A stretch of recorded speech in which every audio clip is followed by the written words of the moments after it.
श्रीगुरुभ्यो नमः। हरिः ओं। दुर्गे स्मृता हरसि भीतिमशेषजन्तोः स्वस्त्यै स्मृता मतिमतीव शुभान् ददासि दारिद्र्यदुःखभयहारिणि का त्वदन्या सर्वोपकारकरणाय सदार्द्रचित्ता। అందరికీ నమస్కారం। 2024 జనవరి మాసంలో 12 రాశుల వారికి ఉన్నటువంటి ఫలితాలు తెలుసుకునే ముందు కొద్దిమంది అజ్ఞానులు అనుకున్నటువంటి సోది, చాలామంది ఉపయోగపడేటువంటి విషయాలు చెప్తున్నారు అనుకునేటువంటి వ్యక్తులకి మంచి ఉపదేశము, ఇన్ఫర్మేషన్. ముందుగా ఈ మాసంలో మనము ముందుగా ఉపోద్ఘాతం గురించి చెప్పుకోవాలంటే వివాహ సంబంధ ప్రక్రియ గురించి నేను చాలాసార్లు చెప్తూ ఉంటాను. తప్పకుండా మీ జన్మ జాతకాల్లో ఈ రాహు కేతువులు కానీ, అంటే శుక్రుడితో కానీ కుజుడితో కానీ కలిసి ఉన్నప్పుడు, రాహు కేతువు రెండు గ్రహాలు ఒక దగ్గర కేతువు శుక్రుడు, ఒక దగ్గర రాహు కుజుడు, లేదా కేతువు శుక్రుడు రాహు కుజుడు ఇలా కలిసి ఉన్నప్పుడు వివాహ సంబంధ విషయాల్లో ఆటంకాలు ఎక్కువగా ఏర్పడుతున్నాయని నేను పరిశోధన ద్వారా తెలుసుకుని ఉన్నటువంటి విషయం మీకు చెప్పి ఉన్నాను. అలాగే ఈ మధ్య ఉన్నటువంటి ఒక రకమైన వయసు మీరిపోయిన తర్వాత పెళ్లి చేసుకోవాలన్నటువంటి తపన, ఇది మంచిది కాదు. ఖచ్చితంగా ఆడపిల్లకి 23 నుంచి 24 సంవత్సరాల మధ్యలో వివాహం చేయడమే మంచిది. ఆ సమయం దాటిపోతే వారికి విపరీతమైనటువంటి ఇబ్బందులు కలిగే అవకాశాలు ఉంటాయి. ముఖ్యంగా జాతక చక్రంలో ఎవరికైనా సరే ప్రతి 3 దశాంత దశల తర్వాత 4వది పాపదశ వస్తుంటుంది, ఖచ్చితంగా వస్తుంటుంది. యుక్త వయసులో ఉన్నప్పుడు మంచి శుభ సమయం జరుగుతున్నప్పుడే అమ్మాయికి వివాహం చేయాలి. అంతర్దశలలో మహర్దశలు ఎట్లాగూ 18 సంవత్సరాలు, 17 సంవత్సరాలు, 16 సంవత్సరాలు అలా ఉంటూ ఉంటాయి. కాబట్టి అంతర్దశానాథుడి యొక్క స్థితిని అనుసరించి మనం వివాహం చేయాలి. పర్లేదులే ఈ సంవత్సరం నెక్స్ట్ ఇయర్లో మనకి చేసేద్దామంటే ఆ సమయంలో శని వచ్చేస్తే ప్రమాదం కలిగే అవకాశం ఎక్కువగా ఉంటుంది. రెండవది, నేను అతనితో మాట్లాడాలి, నేను ఆవిడతో మాట్లాడాలి, పూర్తి ఇన్ఫర్మేషన్ తీసుకోవాలి అన్నటువంటి వ్యక్తులకి మరి మాట్లాడుకొని అంగీకారం తెలుపుకొని వివాహం అయిన తర్వాత కూడా మరి ఇద్దరి మధ్యలో భేదాభిప్రాయాలు ఎక్కువగా వస్తున్నాయి. దానివల్ల ప్రమాదాలు కూడా పొందుకుంటున్నారు. కాబట్టి ఇద్దరు వ్యక్తుల యొక్క కలయిక అనేది, 2 కుటుంబాల కలయిక అనేది తప్పకుండా అడ్జస్ట్మెంట్ అవ్వాల్సిందే. పెళ్ళైన 2 నెలలకు 6 నెలలకు వెంటనే బ్రహ్మాండంగా కలిసిమెలిసి ఉండేటువంటి అవకాశం తక్కువ మందికి ఉండే అవకాశం. ఎక్కువ మందికి 1 సంవత్సర కాలంలో వాళ్ళ గురించి పూర్తి ఇన్ఫర్మేషన్ తీసుకొని వీళ్ళ గురించి వాళ్ళకి, వాళ్ళ గురించి వీళ్ళకి, ఒకరికి అనుబంధాన్ని పెంచుకోవడానికి కనీసం 1 సంవత్సరం పడుతుంది. ఫుడ్ టేస్ట్ తెలుసుకోవడానికి మనకి కొంత సమయం పడుతుంది.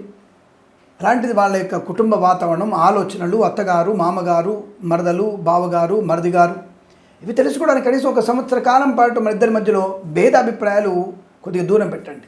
వచ్చిన కోడని రాగానే ఏదో ఒక మాట అనడం, ఏదో నా కొడుకుని మింగేస్తున్నామని సాధించగలిగేటువంటి వ్యక్తులు, అత్తగారి మీద నెగిటివ్గా ఉన్నటువంటి వ్యక్తులు ఈ మధ్య మాకు చాలామందికి ఇబ్బంది కలుగుతోంది. రెండవది, ప్రతి వ్యక్తి జీవితంలో ఈ ప్రేమ కలాపాలు, దరిద్రమైనటువంటి ప్రేమ కలాపాలు ఉండి వివాహం తర్వాత కూడా విడిపోయినటువంటి ప్రేమ జంటలు మళ్ళీ కలవడానికి ప్రయత్నం చేస్తున్నారు. అది కేవలం శారీరకమైన కలవడం కోసం ప్రయత్నం చేస్తున్న వారు చాలామంది ఉన్నారు. మరి వివాహం అయిన తర్వాత నీ భర్తను వదిలిపెట్టి నీలెవరితో, నీ భార్యను వదిలిపెట్టి నీలెవరితో తిరుగుతున్నప్పుడు మరి కుటుంబం ఎంత అనుకూలంగా ఉంటుంది ఆలోచించండి. అంటే ఇదొకటి. అంటే వివాహం తర్వాత వెంటనే పాతకాలపు జ్ఞాపకులు, పాతకాలపు దుర్తిగా ఉన్నటువంటి దుష్టమైన మధుర స్మృతులు. నేను మధుర స్మృతి అనే దాన్ని, వివాహం అయింది, అయిపోయింది, నువ్వు రేపు నెక్స్ట్ నీకు నీ భర్త, నీ భార్య వరకు మాత్రమే రిలేషన్, నీ అత్త, నీ మామ వరకు రిలేషన్. గతించినటువంటి కానటువంటి దుష్ట స్మృతులు అవి మంచిది కాదు. అది ఆడవాళ్ళకి కానీ మగవాళ్ళకి కానీ. దానివల్ల ఈ ఉన్నటువంటి మంచి జీవితాన్ని నాశనం చేసుకుంటున్నారు కొంతమంది. ఇది చెప్పడానికి భయపడుతున్నారు పేరెంట్స్. అందుకే నాలాంటి వాళ్ళు చెప్తే అర్థం చేసుకునేటువంటి యూత్ మీకు భావన, అంటే మీ యొక్క యువతి యువకులకి ఒక మంచి భావన ఉందన్న విషయంతో నేను మీకు విషయం చెప్తున్నాను. గతకాలపు దుష్ట స్మృతులను వదిలేయండి. రేపటి నుంచి మీరు 7 అడుగులు వేసిన తర్వాత ఉన్నటువంటి బంధాన్ని మాత్రమే తీసుకోండి. ఈ అక్రమమైనటువంటి సంబంధాలు కూడా జీవితాన్ని నాశనం చేస్తున్నాయి. అలాగే ఆరోగ్య విషయాల్లో దాచిపెట్టి మూర్ఛ వ్యాధి అని, ఇంకొక వ్యాధి అని, ఏదైనా పెద్ద పెద్ద ప్రమాదాలని లాంటివి కూడా దాచిపెట్టి వివాహం చేయడం వల్ల విడిపోవడం, భార్యాభర్తల దగ్గర పిల్లవాడికి ప్రమాదాన్ని కలిగిస్తుంది. పేరెంట్స్ ఈ విషయంలో కూడా ఆలోచించే ప్రయత్నాన్ని చేయండి. అలాగే నేనేది ఊకదంపుడు ఉపన్యాసం ఇవ్వట్లేదు. ఇప్పుడు దాదాపుగా మనకి తెలంగాణ రాష్ట్రంలో 19,000 విడాకుల కేసులు పెండింగ్లో ఉన్నాయి. 19,000. ఆంధ్రాలో 21,000 కేసులు పెండింగ్లో ఉన్నాయి. ఇది కుటుంబ ఫ్యామిలీ కోర్టు సమస్యలు. అలాగే మీకు చాలాసార్లు చెప్తున్నాను నేను, 79% లవ్ మ్యారేజెస్ ఫెయిల్ అవుతున్నాయి. ఇది నేను చెప్పడం లేదండి, విత్ రికార్డ్ తోటి మీకు సుప్రీంకోర్టు జడ్జి గారు, గవాయి గారు ఈ విషయాన్ని స్పష్టంగా చూడింది. ఇటువంటి పర్యవసనాలు ప్రమాదాన్ని కలిగిస్తుంది, మన దేశాన్ని అస్థిరపరుస్తుంది అన్నటువంటి ఆయన కామెంట్ చేశారు. మీరు గూగుల్లో సెర్చ్ చేసుకోవచ్చు. ప్రేమ వ్యవహారాలు 79%, తెలుగు రాష్ట్రాల్లో 79%, 8% మనకి లవ్ మ్యారేజ్ ఫెయిల్ అవుతున్నాయి. అదే సమయంలో 46.6% అరేంజ్ మ్యారేజ్ ఫెయిల్ అవుతున్నాయి. ఇప్పుడు చెప్పండి, అరేంజ్ మ్యారేజ్ మంచిదా, ప్రేమ వ్యవహారం మంచిదా? ఈ విషయాన్ని ఆలోచించండి. ఏంటి మీ ప్రేమకు వ్యతిరేకులా అని అడిగే వ్యక్తులు కూడా ఉంటారు. ప్రేమకు దోవకు వ్యతిరేకం తర్వాత విషయం, మీలో ఉన్నటువంటి ఐక్యత, ప్రేమించి పెళ్లి చేసుకున్నటువంటి వ్యక్తులు 3 మాసాల నుంచి 6 మాసాల్లో విడిపోయినటువంటి వ్యక్తులు 88.6% కనపడుతోంది. Within 3 to 6 months, within 2 years లోపల విడాకులు పొందుకుంటున్న వారు 74%. ఇది ప్రేమ వివాహాల గురించి చెప్తున్నాను నేను. అదే అరేంజ్ మ్యారేజ్లలో 3 to 6 months విడిపోయే వారి సంఖ్య సింపుల్ ఓన్లీ 8% కనపడుతోంది. 2 years లోపల పెద్దలు ఒప్పుకున్నటువంటి పెద్దలకు పెళ్లి చేసుకున్న వాళ్ళు విడిపోయేవి మీకు 16.24 కనపడుతోంది. అలాగే 4 సంవత్సరాల తర్వాత ఈ అక్రమ సంబంధాల వల్ల పెద్దలకు వచ్చిన పెళ్ళిళ్ళు 46%, ప్రేమ వివాహాలు 79.8% చిల్లర విడిపోయేటువంటి అవకాశాలు కనపడుతున్నాయి. ఇలా మనం ఎందుకు చెప్పాల్సి వచ్చిన విషయం అంటే, మన గవాయి గారు, చీఫ్ జస్టిస్ గారు చెప్పినటువంటి, అంటే జడ్జి గారు, ముఖ్య న్యాయమూర్తి చెప్పినటువంటి విషయాన్ని అవగాహన తీసుకుంటే మనం ఎలా ఉండాలో ఆలోచించండి. మాకు తెలుసు అనుకొని రెండవ వివాహానికి చాలా ఇబ్బందులు పడుతున్నారు, ఇమడలేకపోతున్నారు. ప్రతి వ్యక్తి మిమ్మల్ని తప్పుగా చూస్తుంటాడు. ఆడపిల్లకైతే ఇంకా నరకం కనబడుతోంది. చెప్పడానికి బాగుంటాయి, ఆడపిల్ల అయితే ఏమిటి, నా పిల్లని తీసుకొని ఇంట్లో పెంచుకుంటాను, సాధ్యం కాదు. ఈ విషయాన్ని గుర్తుపెట్టుకోండి. కాబట్టి అరమరికలు లేకుండా ముందు కలిసిమెలిసి ఇద్దరి భావోద్వేగాల్ని పంచుకునే ప్రయత్నం చేయండి. ఇద్దరి మధ్యలో ఉన్నటువంటి ప్రతి విషయాన్ని మీ ఇద్దరి భార్యాభర్తలు చర్చించుకోండి. ఒకవేళ ఇబ్బంది ఎక్కువైతే ఇరువురు తల్లిదండ్రులని కూర్చోబెట్టి 6 మాత్రమే ఎందుకు కూర్చోబెట్టండి. 3వ వ్యక్తి వద్దు. మీ కుటుంబంలో మీరు 6 ముఖ్యం, అత్త మామలు భార్యాభర్తలు, ఈ 6 ఇంపార్టెంట్. బోడి బావమరిది, బోడి మరదలు, బోడి వదినలు, బోడి మేనమామలు సలహాలు తీసుకోకూడదు. అది ప్రమాదాన్ని కలిగిస్తుంది. మీ సమస్యని మీరు పరిష్కరించుకోగలిగే శక్తి సామర్థ్యాలు మీకున్నాయి. ఏదైనా సరే అవతల వాళ్ళకి మనం సమస్య పరిష్కారం చేయబోతున్నాం కదా, అటువంటి ఉన్నత స్థలం మీరు మీ సమస్యను మీరు పరిష్కరించుకోలేరా? ఆలోచించండి. అనవసరమైనటువంటి విషయాల్ని విస్తృతపరుచుకొని బయటి ప్రపంచం తెలియజేసి ప్రమాదంలో పడకండి. కాపురం నిలబెట్టుకునే ప్రయత్నం చేయండి. అలాగే భగవత్ చింతన ద్వారా ఈ సమస్య పరిష్కారం అవుతుంది. శివపార్వతుల అష్టోత్తరం, సీతారాముల అష్టోత్తరం చదువుకోవడం వల్ల అన్యోన్యమైనటువంటి దాంపత్య జీవనం. ఆది దంపతులు శివపార్వతులు, వారిని స్మరణ చేస్తే తప్పకుండా మన జీవితం అద్భుతంగా ఉంటుంది. మీ జీవితంలో వచ్చేటువంటి చెడు విషయాల్ని మంచిగా మార్చగలిగేటువంటి శక్తిని భగవంతుడు మీకు కలిగిస్తాడు. ఆయన వచ్చి మనల్ని ఏమి భార్య దగ్గర కూర్చోబెట్టి మాట్లాడడం, మీలో మంచి భావనను కలిగిస్తాడు. అది మంత్రం యొక్క శక్తి. కాబట్టి భగవంతుని యొక్క ఆరాధన సర్వదా శ్రేష్టంగా చెప్పబడుతూ తొందరపాటు నిర్ణయాలు తీసుకోకండి. పిల్లల భవిష్యత్తుని నాశనం చేసే ప్రయత్నం చేయకండి. ఈ విషయాన్ని మీరందరూ తెలుసుకుంటారని నేను చెప్పబడింది. ఇదంతా కూడా రికార్డెడ్. నేనేది ఊకదంపుడు ఉపన్యాసం ఇవ్వట్ల. శాస్త్రంలో కూడా గ్రహాల యొక్క ప్రభావం, మంత్రం వల్ల ఉపయోగం చెప్తూ సమాజం హితం కోసం చెప్పేటువంటి మంచి విషయాలు. ఇది విని ఆనందపడండి, 10 మంది తెలియజేయండి. మీకు ఇది చెడుగా అనిపిస్తే డ్రాగ్ చేసుకుని ముందుకెళ్ళండి, లేదా 10 మందికి విషయం తెలియజెప్పే ప్రయత్నం చేయండి. మన ఛానల్ని సబ్స్క్రైబ్ చేసుకోండి. శుభమస్తు. నమస్కారం. అందరికీ నమస్కారం. 2024 జనవరి మాసంలో కుంభరాశి వారి ఫలితాలు ఎలా ఉన్నాయి?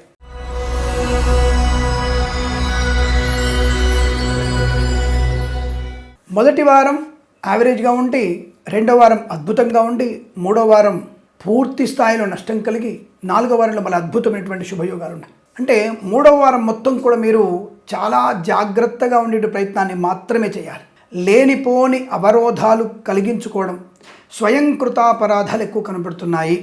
మనసుని కట్టడి చేసుకోలేకపోవడం వల్ల తప్పుడు మార్గంలో వెళ్ళడం, మద్యపాన సేవనం మీకు ఇబ్బంది కలిగించవచ్చును. తస్మాత్ జాగ్రత్త. రైతన్నలకు కూడా ఏదైనా ఇబ్బంది కలగవచ్చు. ఈ బ్రోకర్ల వల్ల మీకే నష్టం కలగవచ్చు, లేదా ప్రభుత్వ అధికారుల నుండి రావలసిన ధనము ఆలస్యం అవ్వచ్చు. జాగ్రత్త. అంటే మనకి టోకెన్లు ఇస్తారు కదా, పలానా టైం డబ్బులు ఇవ్వని, పలానా టైం ధాన్యం ఇవ్వమని చెప్పేసి, అక్కడ కూడా మీకు ప్రభుత్వ అధికారుల నుంచి రైతన్నలకి ఇబ్బంది కలిగే సూచనలు కనబడుతున్నాయి. జాగ్రత్త. మీ ధాన్యము 3వ వారంలో అమ్మకము, కొనుగోళ్లు లేదా తూకం వేయడం లాంటిది చేయకండి. 1 వారం ప్రయత్నం పర్వాలేదు, 2వ వారం అద్భుతంగా చేయండి, లేదా 4వ వారంలో చేయండి. 3వ వారంలో రైతులు ఎటువంటి పనులు పెట్టుకోకండి, అది మీకు నష్టాన్ని కలిగిస్తుంది. ఈ రాశి వారికి మిగిలిన రాశి వారికి వారి వారి జాతకాల్లో ఎలా ఉందో మనం ఆల్రెడీ చెప్పి ఉన్నాం, చూసుకోండి. సరిగా మొదటి వారంలో సామాన్య ఫలితాలు అంటే ఏమిటి? ప్రభుత్వ ఉద్యోగస్తులకి అధిక బాధ్యతల మీద పడడం, కుటుంబ బాధ్యతల మీద పడేటువంటి అవకాశాలు, అనవసర ప్రయాణాలు. మీకు పని చెప్తారు, ప్రయాణం చేస్తారు, అక్కడ వెళ్ళిన తర్వాత ఆ పని ముందే అయిపోతుంది, ప్రయాణం మళ్ళీ ఉసూరుమంటూ తిరిగి రావాల్సి వస్తుంది, అక్కడ పని మీతో పని ఉండదు. ఎటువంటి ఇబ్బందులు కలిగే అవకాశం కనబడుతోంది. అలాగే జూదము లాటరీల వల్ల మొదటి వారంలోనే మోసపోయే అవకాశాలు ఉన్నాయి, జాగ్రత్త. షేర్ మార్కెట్ స్పెక్యులేషన్ బాగుంటుంది, పర్వాలేదు, కానీ జూదము లాటరీలు మాత్రమే నష్టాన్ని కలిగిస్తాయి, జాగ్రత్తగా ఉండే ప్రయత్నాన్ని చేయండి. రెండో వారంలో share market speculation, commodities, crypto currency, bit coins, లాటరీలు, జూదం రెండో వారం నాలుగో వారం అద్భుతమైనటువంటి లాభాలు పొందుకోవచ్చు, షేర్లలో పెట్టుబడి పెట్టవచ్చును. అలాగే ఈవెంట్ మేనేజ్మెంట్ వారికి కూడా 1, 2, 4 వారాలే మంచి శుభాన్ని కలిగిస్తాయి. విదేశాల్లో స్వదేశంలో ఈవెంట్స్ చేసుకునేటువంటి అవకాశం బలంగా కనబడుతోంది. మధ్యవర్తిత్వంలోంచి కూడా 1, 2, 4 వారాల్లో బయటపడే అవకాశం. మూడో వారంలో ఎవరికైనా సెక్యూరిటీ సంతకాలు పెడితే 2024 మొత్తం మీరు ఆ వాయిదాలు కట్టాల్సిందే. ఈ చిన్న తప్పు మీకు పెద్ద ప్రమాదాన్ని కలిగిస్తుంది, జాగ్రత్త. అంటే జనవరి 3వ వారంలో గనక మీరు పూచికత్తుగా సంతకాలు పెట్టుంటే ఈ సంవత్సరం మొత్తం అటువంటి ఈఎంఐలు వాయిదాలన్నీ కూడా మీరే కట్టాల్సిన పరిస్థితి వస్తుంది. అటువంటి వాటికి దూరంగా ఉండండి. 3వ వారంలో సంతకాలు పెట్టకండి. అలాగే 1, 2, 4 వారాలు పెడితే మంచిదని అడగండి. పూచికత్తుగా సంతకాలు పెడుతున్నప్పుడు వారి యొక్క ఆర్థిక పరిస్థితిని చూసుకునేటువంటి ప్రయత్నాన్ని చేయండి, లేదా మీరు నష్టపోయే ప్రమాదం కనబడుతుంది ఎవరికైనా సరే. ఇక ఫార్మా, సిమెంటు, ఐరన్, ఇటుకలు, ఇసుక, రాగి, ఇత్తడి, మైనింగ్, కన్స్ట్రక్షన్, రియల్ ఎస్టేట్, మద్యపానం, హోటల్, ఇంటీరియర్, ఎక్స్టీరియర్, ఫర్నిచర్, గాజు పరిశ్రమల్లో కూడా మంచి లాభాలు ఉన్నాయి. 4వ వారంలో మాత్రం రసాయన కర్మాగారంలో మరియు వస్త్రాలయంలో, బాంబు డిపోలలో, బాణసంచి కర్మాగారాల్లో ప్రమాదాన్ని పొందుకునేటువంటి అవకాశాలు ఎక్కువ కనబడుతున్నాయి. అగ్ని ప్రమాదం సంభవించవచ్చును, జాగ్రత్త. అలాగే మహిళామణులు కూడా సంక్రాంతి వెళ్ళిన తర్వాత 3వ వారంలో కాస్త వంటింట్లో జాగ్రత్తగా ఉండండి. మీ యొక్క గ్యాస్ సిలిండర్లు తేదీలు అయిపోయినాయా లేదా, అలాగే గ్యాస్ పైపులు జాగ్రత్తగా ఉన్నాయా లేదా 1కి 2 సార్లు చెక్ చేసుకోండి. ఆనందంగా ఉన్న సమయంలో ఏదన్నా ఇబ్బంది కలిగే సూచన కనబడుతోంది, కాబట్టి అప్రమత్తంగా ఉండే ప్రయత్నాన్ని కొనసాగించండి, లేదా ఇబ్బందులు పాలవుతారు, అగ్ని ప్రమాదం జరగవచ్చును. కాబట్టి మహిళామణులు వంటింట్లో కూడా జాగ్రత్త తీసుకోండి. సీనియర్ సిటిజన్స్కి మాత్రం అనుకూలవంతమైన పరిణామాలు కనబడుతున్నాయి. సీనియర్స్ అందరు కలిసి తప్పకుండా ఏదైనా వ్యాపారమో లేదా ఒక వ్యవస్థను ఏర్పాటు చేయడమో లాంటిది కూడా కనపడుతోంది, మంచి లాభాలు పొందుకోవచ్చు. ఇక వృత్తి ఉద్యోగాదులలో 3వ వారంలో ప్రభుత్వ అధికారులు లంచగొండులుగా పట్టుబడే అవకాశం. మిగతా వారాలు లంచం తీసుకుంటే పట్టుబడమా అని అడగండి, ప్రమాదం ఉంటుంది. కాబట్టి 3వ వారంలో మాత్రం revenue department, judiciary department, police, pollution control, అవినీతి నిరోధక శాఖ వీటిల్లో పనిచేసినటువంటి ప్రభుత్వ అధికారులు లంచగొండులుగా పట్టుబడే అవకాశాలు కనబడుతున్నాయి, జాగ్రత్త. అలాగే విదేశాలకి ఈ వారంలో ఉద్యోగ నిమిత్తమై, విద్యా నిమిత్తమై ప్రయాణం చేయకండి, మంచిది కాదు. 1, 2, 4 వారాలు మీకు వృత్తి ఉద్యోగాదుల అభివృద్ధి, ప్రమోషన్, ఇంక్రిమెంటు, అలాగే తాత్కాలిక ఉద్యోగం పర్మనెంట్ అవ్వడం, కారుణ్య నియామకాలు, ఉద్యోగాన్ని పొందుకునే అవకాశం లాంటిది పొందుకోవచ్చు. కన్సల్టెన్సీ మీద ఆధారపడి కూడా ఉద్యోగాన్ని పొందుకునే అవకాశాలు పుష్కలంగా ఉన్నాయి. తప్పకుండా మీకు కావాల్సినటువంటి ఉద్యోగాన్ని పొందుకుంటారు. ప్రైవేట్ సెక్టార్లో పనిచేసే వారికి బెంచ్ మీద ఉద్యోగం, ప్రాజెక్టులో వెళ్ళడం, ప్రాజెక్టులో ఉద్యోగం, ఆన్ సైట్కి వెళ్ళడానికి అవకాశాలు పుష్కలంగా ఉన్నాయి. మీ సీనియారిటీ, మీ సిన్సియారిటీ తప్పకుండా నిరూపించుకొని విదేశాలు వెళ్ళే అవకాశం ఉంటుంది, లేదా త్రూ కన్సల్టెన్సీ ద్వారా కూడా మీరు విదేశాల్లో ఉద్యోగం చేసే అవకాశం ఉంది. విదేశాల్లో ఉన్న వారికి వీసా సౌలభ్యం, గ్రీన్ కార్డ్, పిఆర్, H1B వీసాలు పొందుకునే అవకాశం. అలాగే విద్యార్థికి విదేశాలకు వెళ్లేందుకు IELTS, GRE, TOEFL, SAT, GMAT లాంటి పరీక్షలు కానీ, లేదా ప్రాంగణ నియామకాల్లో ఉద్యోగం కోసం కానీ, లేదా ప్రమోషన్ కోసం రాసే పరీక్షలు కానీ విజయం ఖాయం. విదేశాలు ఉన్నవారికి తప్పకుండా ఉన్నతమైన కళాశాలలో ప్రవేశం లభించేటువంటి అవకాశం కూడా బలం కనబడుతోంది. ఇక కుటుంబ పరిస్థితులకు వచ్చేస్తే మాతృసౌఖ్యం, పితృసౌఖ్యం, సోదరులతో అనుకూలత, అవినాభావ సంబంధాలు, అన్యోన్య దాంపత్యము, ప్రేయసి ప్రియులు ఒకటే సూచనలు, అలాగే కృత్రిమ సహజ సత్సంతాన ప్రాప్తి పొందుకునే అవకాశం. కోర్టు తీర్పులు మీకు అనుకూలంగా వచ్చేటువంటి శుభతరుణం. తప్పకుండా ఈ యొక్క నెలలో మీకు కోర్టు వివాదాల సమస్య పోతాయి. తప్పకుండా ఆస్తిపాస్తులను కొనుగోలు చేయడము, ఆస్తిపాస్తులు పంపకాల్లో మీకు లాభాలు పొందుకునే శుభయోగం కనబడుతోంది. చాలా మంచి ప్రయోజనాన్ని, ప్రశాంతతని, ఆనందయోగాన్ని, బంధుమిత్రుల సమాగమాన్ని పొందుకునేటువంటి అవకాశాలు పుష్కలంగా ఉన్నాయి. శుభకార్య నిర్వహణ, వివాహం కావచ్చు, షష్ఠపూర్తి కావచ్చు, బారసాల మహోత్సవం కావచ్చు, ఈ మాసంలో జరిగేటువంటి అవకాశాలు పుష్కలంగా ఉన్నాయి. తప్పకుండా మీకు అనుకూలంగా ఉంటుంది. వాహన యోగం కూడా కనబడుతోంది. నూతన వాహన యోగము, పాడి పరిశ్రమ, పౌల్ట్రీ పరిశ్రమలో లాభాలు పొందుకోవడం, మత్స్యకారులకి మత్స్య సంపద, రొయ్యలు, చేపలు చెల్లవారికి అభివృద్ధి పొందుకునే అవకాశాలు, చేనేత, వస్త్ర, దర్జీ పని చేసేవారికి, పెట్రోలియం, బేకరీ, నూనె ఉత్పత్తులకి, వ్యాయామ సంబంధ వ్యాపారంలోనూ, చిట్ ఫండ్ ఫైనాన్స్ వ్యాపారంలోనూ, విద్యాలయ సంబంధ వ్యాపారం, ఆటోమొబైల్, ఎలక్ట్రికల్ వ్యాపారంలో, స్వర్ణకార వ్యాపారస్తులకి వ్యాపార లాభం, వ్యాపారాన్ని ఎక్స్టెన్షన్ చేసే అవకాశం కూడా బలం కనబడుతోంది. తప్పకుండా మీరు అనుకున్నటువంటి కొత్త వ్యాపారాన్ని ప్రారంభం చేయవచ్చు. కన్స్ట్రక్షన్, రియల్ ఎస్టేట్, మద్యపానం, హోటల్ వ్యాపారంలో లాభాలు, ఇంటీరియర్, ఎక్స్టీరియర్, ఫర్నిచర్, గాజు పరిశ్రమల్లో అభివృద్ధి పొందుకునే అవకాశం, boutiques, beauty parlour, bamboo depot, బాణసంచి కర్మాగారం, టైర్ల వ్యాపారం, ముద్రణాలయము, గ్యాస్ వ్యాపారం, ఫార్మా, సిమెంటు, ఐరను, ఇటుకలు, ఇసుక, రాగి, ఇత్తడి, మైనింగ్ వ్యాపారంలో కూడా మంచి లాభాలు పొందుకునే శుభతరుణం. తప్పకుండా మీరు అనుకున్నటువంటి వృత్తి ఉద్యోగాదుల్లో లాభాలు పొందుకోవచ్చు. కొత్త వ్యాపార ప్రారంభం, భాగస్వామి వ్యాపారంతో కూడా మంచి లాభాలు ఉన్నాయి. ఇక రాజకీయ రంగంలో చూసుకుంటే ఆనందకరమైనటువంటి పదవి, నామినేటెడ్ పోస్టు లభించే అవకాశం కనబడుతోంది. తప్పకుండా మీ పేరు ప్రఖ్యాతులు పొందుకుంటారు. సంఘంలో మంచి అభివృద్ధి ఉంటుంది. సినిమా రంగంలో నటులకి, దర్శక నిర్మాతలకి, సంగీత నృత్య దర్శకులకి, బుల్లితెర నటులకు కూడా మంచి అవకాశాలు, గొప్ప చిత్రాలు నటించేటువంటి అవకాశాన్ని పొందుకోబోతున్నారు. అలాగే ఈ నెలలో విడుదలయ్యేటువంటి మీ సినిమాలు 1, 2, 4 వారాల్లో విడుదల చేయండి. తప్పకుండా మంచి ఆర్థిక ప్రయోజనాన్ని పొందుకుంటారు. నిర్మాత బాగుపడేటువంటి అవకాశాలు పుష్కలంగా ఉన్నాయి. అలాగే కొత్త చిత్ర నిర్మాణం కూడా ఈ 3 వారాల్లో ప్రారంభం చేస్తే మీకు శుభకర ఆనందయుగంగా చెప్పబడుతోంది. తప్పకుండా మీరు అనుకున్నటువంటి చిత్ర నిర్మాణంలో విజయం సాధించడం ఖాయంగా చెప్పవచ్చు. పెద్దల అంగీకారంతో వ్యాపార లాభం కానీ, లేదా ప్రయాణ లాభం కానీ, విదేశీయానం కానీ పొందుకోవచ్చును. గొప్ప వ్యక్తులతో సహచర్యం మీకు లాభాన్ని కలిగిస్తుంది. అనుకున్నటువంటి కార్యసిద్ధి పొందుకునే అవకాశాలు, శత్రునాశనం, మిత్రలాభం, రోగనాశనం, సంపూర్ణమైనటువంటి రోగనాశనాన్ని పొందుకొని ఆరోగ్యపరమైనటువంటి శుభయోగాన్ని పొందుకుంటారు. విద్యావృద్ధి, ధనవృద్ధి, కార్యసిద్ధి, శత్రునాశనం, మిత్రలాభం బలంగా కనపడుతోంది. అలాగే ఎల్ఐసి, మెడికల్, గృహ నిర్మాణ ఏజెంట్లకి, వైద్యులకి, వైద్య బృందాల వారికి, న్యాయవాదులకి, వేద పండితులు, పురోహితులు, బ్రాహ్మణత్వములు, కులవృత్తుల వారికి, జ్యోతిష్య పండితులకి అనుకూలవంతమైన ఆనందాది యోగాలు. అలాగే పోగొట్టుకున్నటువంటి వస్తువులు కానీ, వ్యక్తులను కానీ, ఉద్యోగం కానీ తిరిగి పొందుకునే అవకాశం ఉంటుంది. అలాగే విదేశాల నుంచి స్వదేశానికి వచ్చి మళ్ళీ విదేశాలకు వెళ్ళగలిగే వీసా సౌలభ్యాన్ని పొందుకోవచ్చు. నర్సరీ తోటలు, పూజా ద్రవ్యాల వ్యాపారంలో లాభాలు బలంగా ఉన్నాయి. సోషల్ మీడియా, శాటిలైట్ జర్నలిస్టుల వారికి కూడా ఆర్థికాభివృద్ధి, మంచి పేరు ప్రఖ్యాతులు పొందుకోవడం, కొత్త శాటిలైట్ ఛానల్ని ప్రారంభించేందుకు సన్నాహాలు చేసుకోవచ్చు. ఈ రాశి వారికి తప్పకుండా అటువంటి అవకాశాలు బలంగా ఉన్నాయి. ముద్రణాలయంలో కూడా మంచి లాభాలు పొందుకునే అవకాశం కనబడుతోంది. సువర్ణ వజ్రాభరణ ప్రాప్తి, ఇంట్లో వేడుకల్లో పాలుపంచుకునే అవకాశాలు ఉన్నాయి. మీ మాట చెల్లుబాటు అయ్యేటువంటి మాసంగా చెప్పబడుతోంది. అన్ని రకాల ప్రయోజనాల్ని, ఆత్మస్థైర్యాన్ని, వాక్చాతుర్యంతో కార్యసిద్ధిని పొందుకోవడం, ప్రయాణ లాభం, తీర్థయాత్ర సేవన, మొక్కులన్నీ కూడా తీర్చుకోగలిగేటువంటి అవకాశం, వస్త్రలాభం, వాహన యోగం. తప్పకుండా మీరు మంచి వాహనాన్ని కొనుగోలు చేసే అవకాశాలు కూడా పుష్కలంగా ఉన్నాయి. తల్లిదండ్రులతో అనుకూలవంతమైనటువంటి శుభయోగాలు, పెద్దవాళ్ల అంగీకారంతో ధనవృద్ధి పొందుకునే అవకాశం కనపడుతోంది. కొత్త ప్రాజెక్టులు మీరు చేరే అవకాశం, ప్రభుత్వ కాంట్రాక్టర్లకి ధనప్రాప్తి పొందుకునేటువంటి అవకాశం కూడా కనపడుతోంది. ఈ మాసం మొత్తం కూడా మీకు ఆనందకరమైనటువంటి శుభయోగాల పరంపర పొందుకోవచ్చును. గొప్ప గొప్ప పనులలో మీరు అనుకూలతని, ఆనందాన్ని పొందుకునే శుభమైన మాసంగా చెప్పబడుతోంది. ఈ మాసం ప్రతి మాసం కూడా మీకు అష్టైశ్వర్య, ఆనందాది శుభయోగాలు పొందాలని కోరుకుంటూ సర్వేజన సుఖినో భవంతు.